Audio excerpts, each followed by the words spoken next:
C'est la nuit des tremblements de terre pour des centaines de milliers, voire des millions, d'Algériens à travers plusieurs wilayas, Annaba, Jijel, Tizi Ouzou, Boumerdès, Alger, Constantine, Sétif, Bouira, qui ont ressenti les forts séismes qui ont frappé Béjaïa, 5,9 degrés sur l'échelle de Richter, à 1h04, dans la nuit de mercredi à jeudi, Skikda, 3,8 sur l'échelle de Richter, à 3h48 dans la même nuit.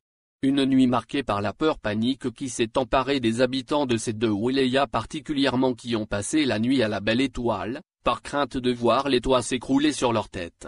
Selon un premier bilan du séisme qui a eu lieu à Béjaïa suivi par plusieurs secousses, dont la plus importante atteint les 5,8 degrés, les services de la protection civile font état d'au moins une dizaine de personnes souffrant de fractures, suite au mouvement de panique.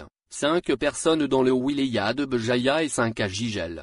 Les blessures ont été enregistrées suite aux bousculades et aux sauts à partir des balcons pour quitter en toute rapidité les bâtiments ou logements.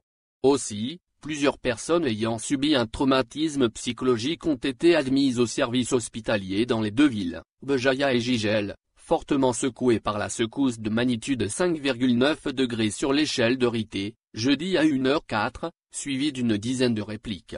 À Béjaïa, les dégâts matériels sont considérables. Plusieurs vieilles bâtisses ont connu un effondrement partiel, heureusement sans faire de victimes car inoccupées pour la plupart d'entre elles.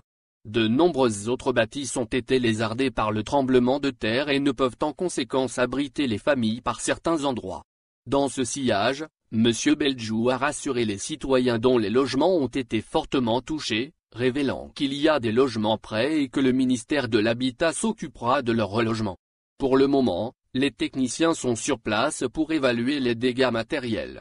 Le wali de Béjaïa a, dans ce contexte, installé une cellule de crise dans les heures qui ont suivi le séisme afin d'évaluer les dégâts et prendre les mesures nécessaires.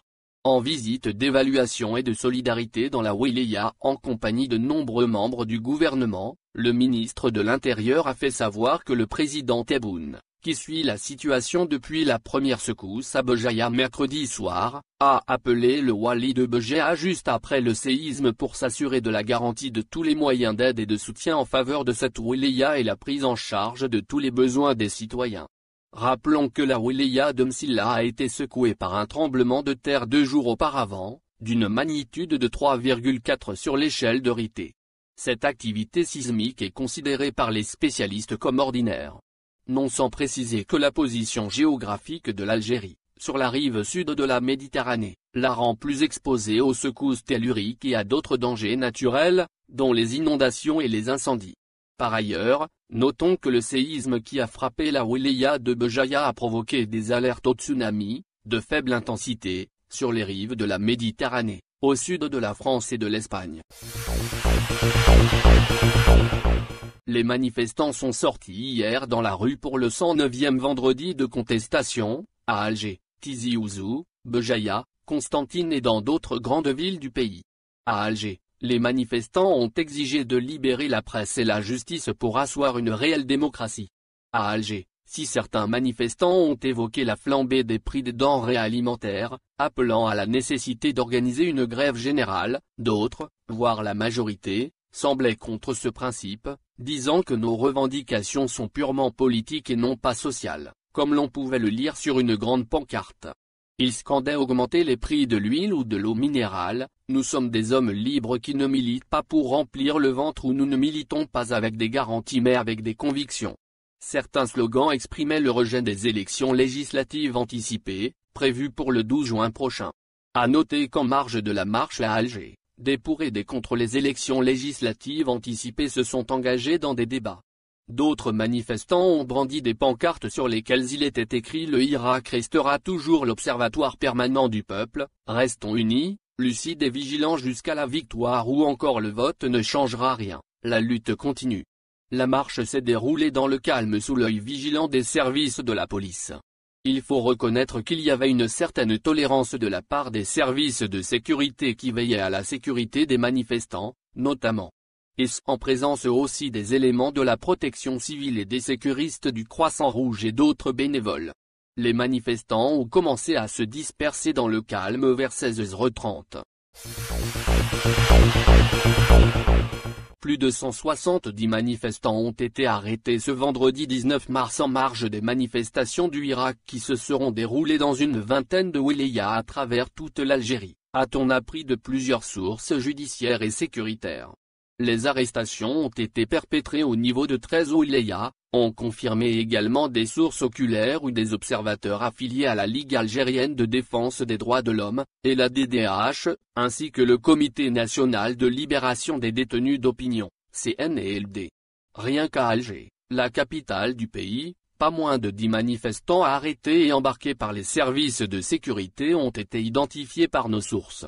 À Tlemcen, plus de 15 manifestants ont été arrêtés et interpellés par les forces de l'ordre mobilisées pour empêcher les marches du Irak. Mais la répression fut plus intense à Tiaretou. Au moins 30 militants du Irak ont été arrêtés et harcelés par les forces anti-émeutes. À Mostradam, les services de sécurité étaient beaucoup plus féroces puisque plus de 40 manifestants ont été arrêtés et brutalisés avant d'être transférés vers des divers commissariats de la ville. À El Bayad, l'une des wilayas les plus lointaines des projecteurs des caméras des médias nationaux ou internationaux, a connu également une impressionnante vague d'arrestations au cours de laquelle plus de 20 militants du Irak ont été victimes des brimades des services de sécurité. Il est à noter également que les marches du Irak ont été empêchées dans plusieurs wilayas du pays. À Adrar, au sud du pays, les forces de l'ordre ont empêché violemment la tenue des marches du Irak.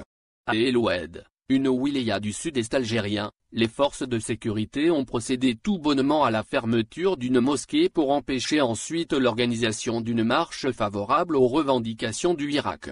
À la Roua aussi, les services de sécurité ont brutalement bloqué une marche citoyenne tout comme à Mila, une wilaya de l'est du pays, où plusieurs arrestations ont été perpétrées dès la fin de la prière du vendredi pour neutraliser toutes les velléités d'organiser les marches du Irak. À Blida, Biskra et Bordj Menaï dans la wilaya de Boumerdès ont connu enfin une forte mobilisation des forces anti-émeutes et des agents des renseignements généraux pour étouffer les marches pacifiques organisées par les militants du Irak.